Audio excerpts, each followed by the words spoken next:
one day, one of the Vietnamese writer who was helping us cross the road did not come. So everybody said, now it's your turn. You should help us. Well, we went and stood and nobody would stop. I was, I didn't know what to do. They said, what? Then I started. Shri वनितयर रसने विमल राजीव पीठन पितने जगकति पावनने सनकादि सज्जन निकर दातार रावणासुर मतन खदा विनूतन कथन कारण काउदान गदुगिन Veer Narayan. We crossed the road because everything stopped. I was loudly reciting poetry. Poetry helps you cross roads in life. So I'm also telling you that I was just chatting with our friend just now. The sound design that is part of the recitations and oral traditions are so rich that until and unless you there is one other, I would also, as I speak, I would also refer to some of the books. If possible, please read. We have a wonderful Dalit novelist writer called Devnur Mahadeva. Mahadeva is one of the very big writers, and his book called Kusuma Bale is badly translated into English, but you can, I don't know how, you can get a glimpse of it. Kusuma Bale is all about community of Dalit people who are around Chamarajanagar, around Mysore, and the dialect is all of that community. When the novel was published, there was a big hangama in Kannada, and they said, well, people started ridiculing it. Oh, Kusuma Bale needs a Kannada translation because we can't read it, And then, a lot of people ridiculing it, and oh, this doesn't mean that Dalit writer can experiment with a language and bring in all these things as if Kannada doesn't understand, blah, blah, blah, blah, blah. So some of us from theatre, visual arts and activism, all of us came together and decided to read Kusuma Bale. In Ravindra Kalakshetra, we gave 3 days, 3 long performances. We recited the novel, we read the novel. And the entire novel, they called it a novel. Until and unless you apply your recitation mode of classic recitation, you can't understand it. Alala anta galuvaduttittabala thoorammana jopadi tengina gariyaladyagi. Like that it goes. So for me, poetry has not been just a set of meanings. It's beyond that. It's beautiful, Like when I walk, I could even say, Musu musu aluva manasina hage nintu ಬಿಕ್ಕುವ ಮಳೆ ದುಗುಡ ದುಮ್ಮಾನದಾಲಿ ಕಲ್ಲು ಬೋರ್ಗರೆವ ಮಳೆ ದುಃಖ ಉಮ್ಮಳಿಸಿದೋ ಅಂತ. You can dance. You need not understand. Saundarya Lahari, for example. Or,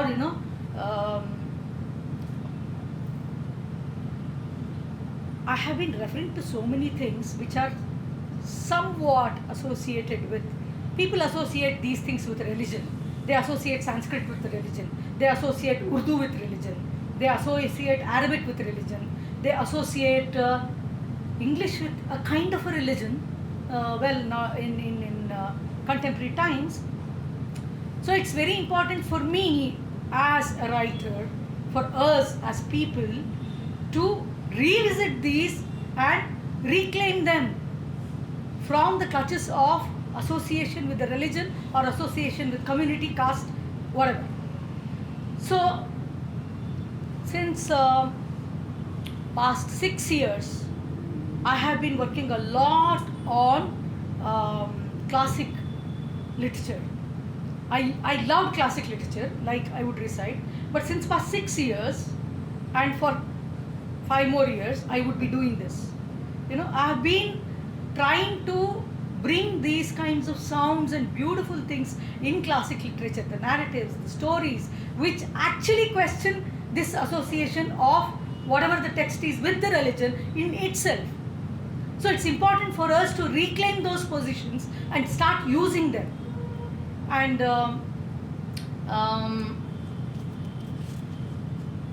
writing always begins from a very personal level. Poetry in particular, poetry is a kind of a genre that everybody is a poet, everybody writes poems. It's not a serious affair, you know.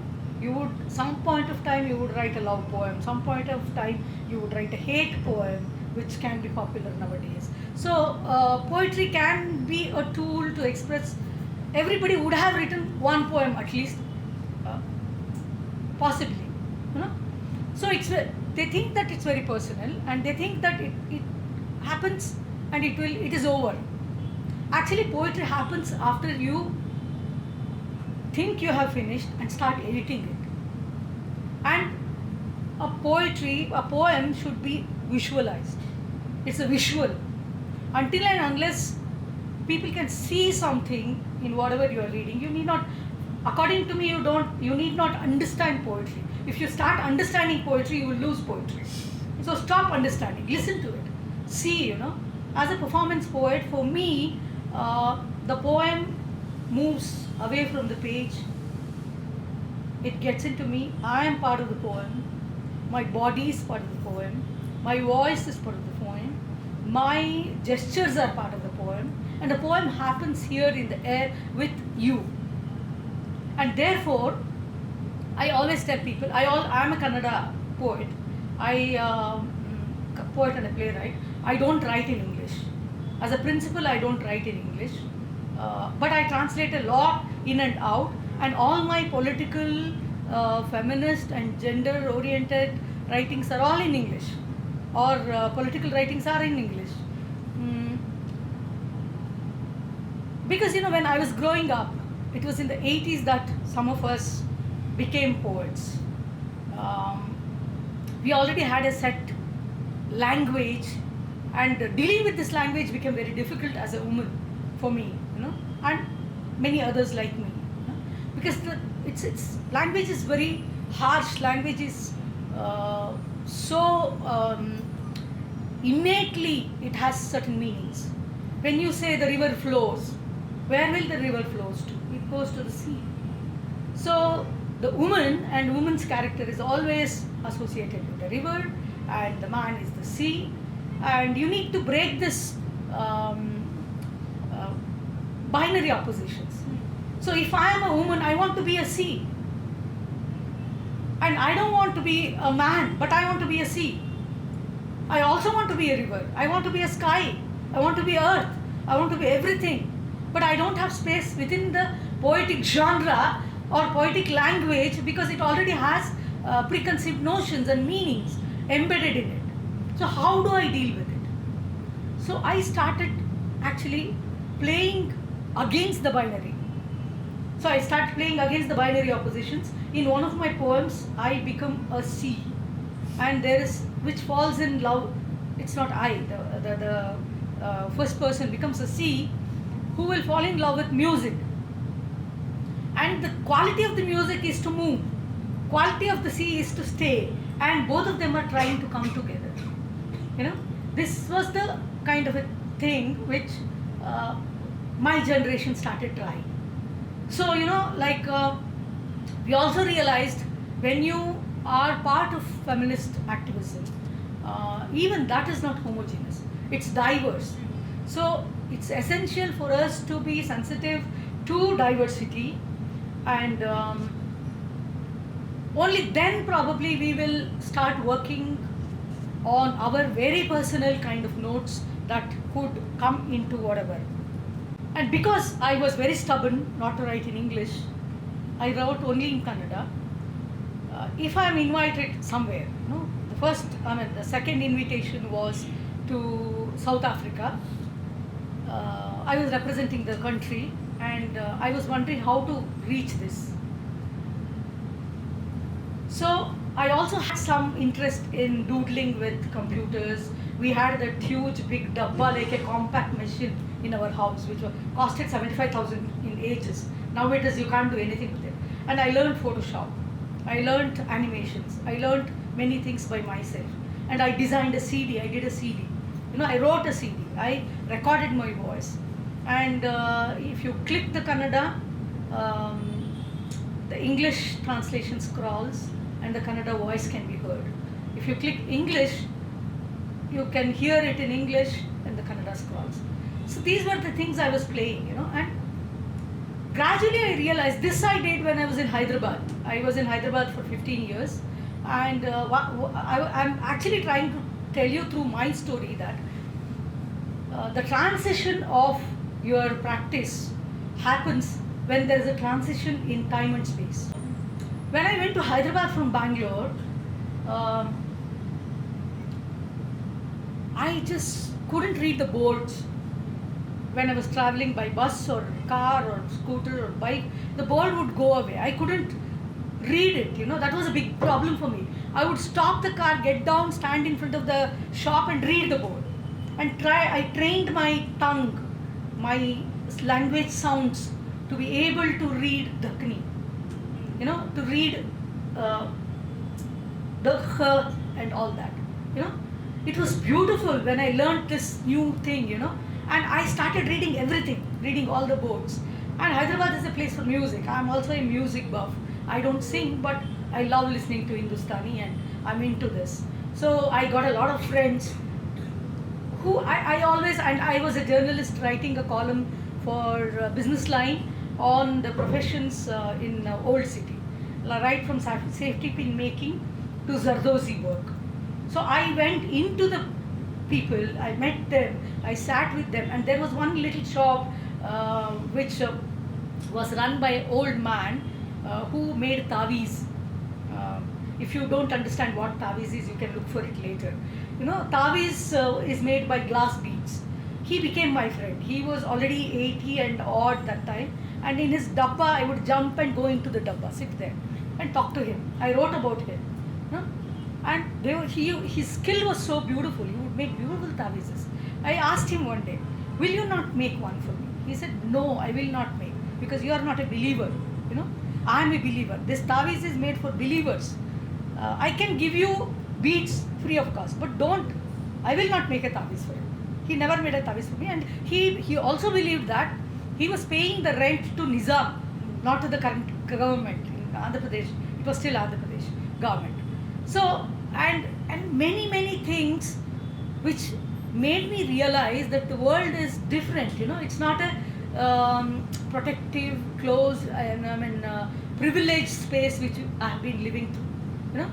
I am a vegetarian, and I had not even, I'd heard, I'd seen, I saw the mutton shop, and I might sound very silly, but it's important for all of us, at least today, to go and stand in front of the shops, mutton shops or something, stand there and watch, and I don't know how I sound, but this is what I did, happened to me.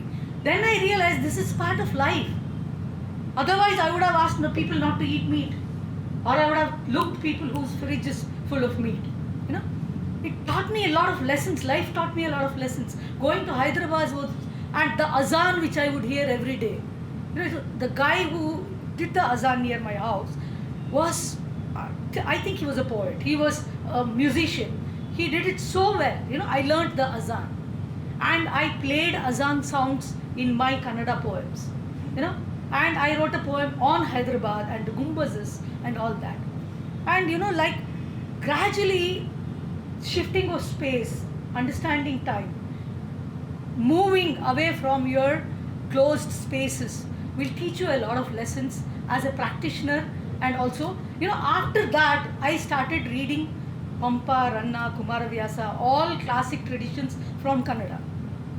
Anyways, I was reciting them. I started seeing new things in it.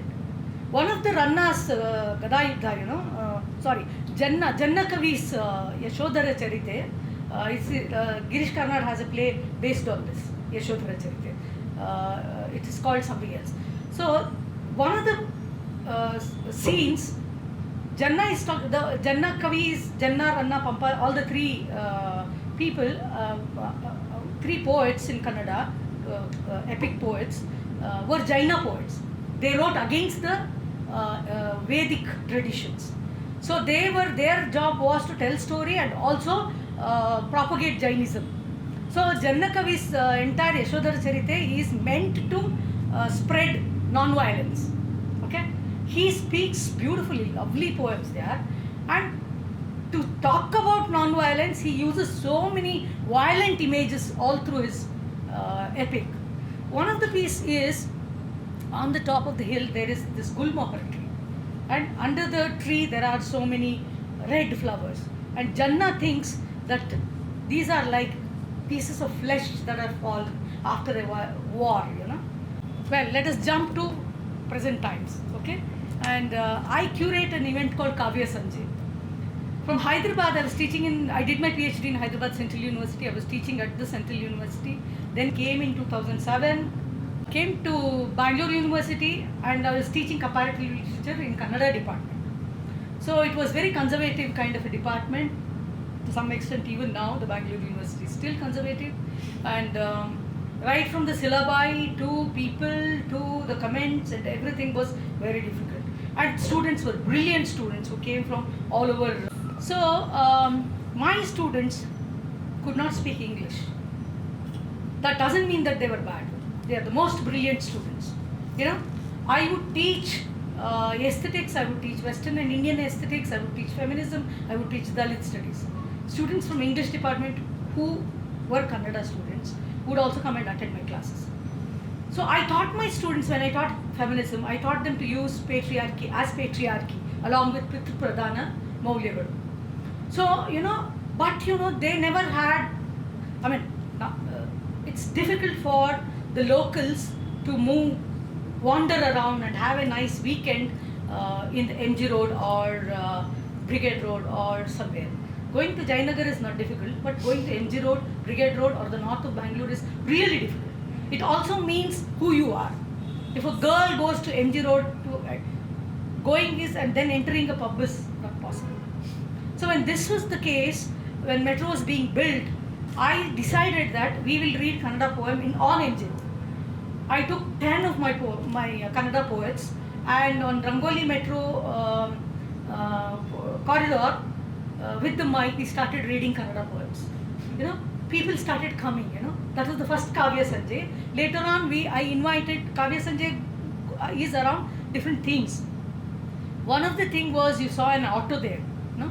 We did one with the Auto Rickshaw Drivers Union and brought in all the travel poetry from all over the world, distributed, involved them in reading poem, and like gave 15 poems for the display in the auto. Similarly, we did a lot of things with various. So these are the posters for Kavya Sanjay, where it's a multilingual event. Poets writing or people who can read in Tamil, Telugu, Malayalam, English, French, Spanish, German. Everybody come to Kavya Sanjay. We bring poems from all over the world, get it translated, get it translated and do there. And I also do a lot of this. You might have seen. This is something which I did with Srishti. And I curated this poetry. I invited 4 poets from 4 generations in Kannada to metro station, Kabun Park, asked them to write poems about, see, this one is written by Chand Pasha, a young poet. We projected that poem on the wall. When the train came, when people came out, it was as if they were coming out of the poem. So we did all this. You know, you can see these, another colleague of mine, and we picked 15 metaphors, which also meant many things politically, from the poems, and threw it around the metro station all over. So this is called Sanchara, which is wandering, and there is Gali, the breeze, and under the wind. Okay, and actually for me, you know, learning, now what do I do with my students? I teach creative writing in Srishti Institute of Art, Design and Technology. Even before that, how do I deal with the teaching of creative writing? Creative writing cannot be taught, you know, it can only be tapped. So learning also, or writing or learning also, is something which is an extension of being sensitive to various things. I have a lot more to say and I don't have time. Maybe we can talk this when the discussion comes up, and I would end with performing a poem for you. This particular poem was written on the 28th of September 2018. If you remember, 5 people were arrested and they were called as urban Naxals. So I will read the translation first and then do the Kannada one. Knock on the door. Knock on the door from outside, from inside. Door that opens from this side is pushed forcefully from that side. Darkness barges in. Darkness barges in, drags the lights to the streets. Anarchy, turmoil, and utter chaos. When darkness spreads the inside out, those that sleep under their cozy, concealed blankets never see the red of the blood seeping under their dark sheets. Knock, knock, knocks, not so frequent, are now heard from all sides. Knocks, not so frequent, are now heard often from all sides. ಅಗಳಿ ತಟ್ಟಿದ ಸದ್ದು.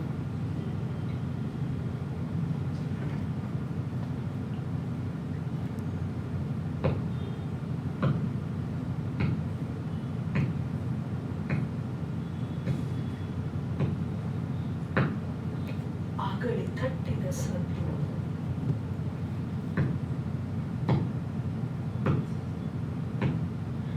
ಅಗಳಿ ತಟ್ಟಿದ ಸದ್ದು, ಹೊರಗೂ ಒಳಗೂ ಒಳಗೂ ಹೊರಗೂ ಅಗಳಿ ತಟ್ಟಿದ ಸದ್ದು. ಆಚೆಯಿಂದ ಆಚೆಯಿಂದ ಆಚೆಯಿಂದ ತಳ್ಳಿ ಒಳ ನುಗ್ಗಿದ ಕತ್ತಲು ಬೆಳಕು ಬೀದಿಗೆಳೆದು. ಅಗಳಿ ತಟ್ಟಿದ ಸದ್ದು. ಈಚೆಯಿಂದ ತೆರೆವ ಬಾಗಿಲು, ಆಚೆಯಿಂದ ತಳ್ಳಿ ತಳ್ಳಿ ಒಳ ನುಗ್ಗಿದ ಕತ್ತಲು ಬೆಳಕ ಬೀದಿಗೆಳೆದು ರಸ್ತೆ ತುಂಬ ರಾಧಾಂತ. ಅಗಳಿ ತಟ್ಟಿದ ಸದ್ದು. ಒಳಗು ಹೊರಗು ಹೊರಗು ಒಳಗು ಒಳ ಹೊರಗು ಕತ್ತಲು ತುಂಬಿದಾಗ ಕಮ್ಮಗೆ ಕಂಬಳಿ ಹುದ್ದು ಮಲಗಿದವರಿಗೆ ಕತ್ತಲ ಕೌದಿಯಡಿ ಹರಿವ ನೆತ್ತರ ಬಣ್ಣ ಕಾಣುವುದೇ ಇಲ್ಲ. ಸದ್ದು ಸದ್ದು. ಆಗಾಗ ಆಗಾಗ ಕೇಳುತ್ತಿದ್ದ ಈ ಅಗಳಿ ತಟ್ಟಿದ ಸದ್ದು. ಆಗಾಗ ಕೇಳುತ್ತಿದ್ದ ಈ ಅಗಳಿ ತಟ್ಟಿದ ಸದ್ದು ಈಗ ಎಲ್ಲೆಲ್ಲೂ ಕೇಳುತ್ತಿದೆ ಅಗಳಿ ತಟ್ಟಿದ ಸದ್ದು. Thank you.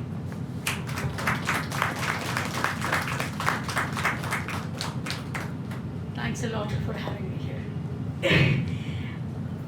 Okay. Mamta, we have to thank you for There was this. so much. Yeah. I made notes but no time. I think it just shows the body of work and what you have lived through that we had to cut you short. I would want to tell them I did a poem for Gauri Lankesh after she was shot. She was a very close friend of me. It's online. You can please listen to it. It's called For Gauri. Gauri Ge. Vasu Dikshit has sung that and it went viral. It's been used by many filmmakers, many news channels, and after which some of us went through horrible times. Thank you, Mamta.